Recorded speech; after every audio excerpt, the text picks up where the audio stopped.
starts with Theo Julio's rules because I thought I always had a lot of rules growing up, which I'm sure a lot of Latinx people can relate to. Like, don't, well, come home before it gets dark, or leave with a sweater, or call me when you get there, or I need to meet your friend's parents, like all these things. And so that was kind of instilled in my head, like, okay, rules are important.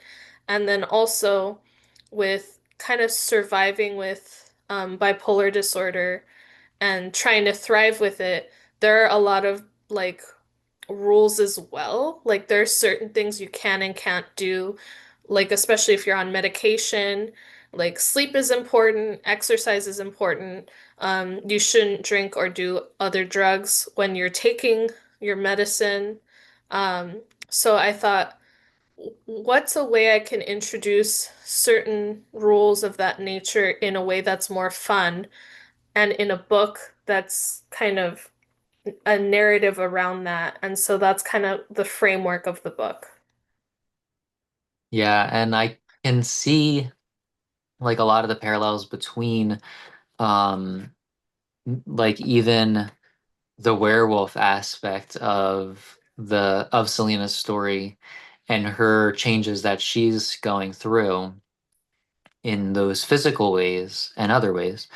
Um, and then kind of also juxtaposed to the mental health aspects as well. And also how, a lot of the times too, it could be a physical experience in our body that might be causing different mental health aspects as well.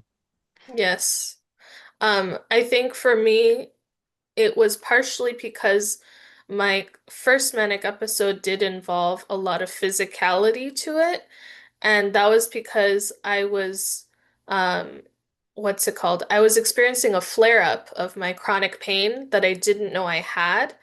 And so while I was losing my brain, like my body was just at level 9 pain.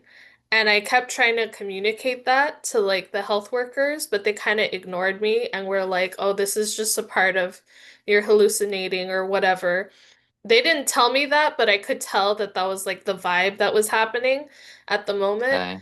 Um, and so I kind of felt like, is this what a werewolf would feel like when they're transforming? Like, is this the kind of level of pain they would go through? Because their bones are like moving around and they're developing a tail and all this stuff. And so I always kind of had that in the back of my brain.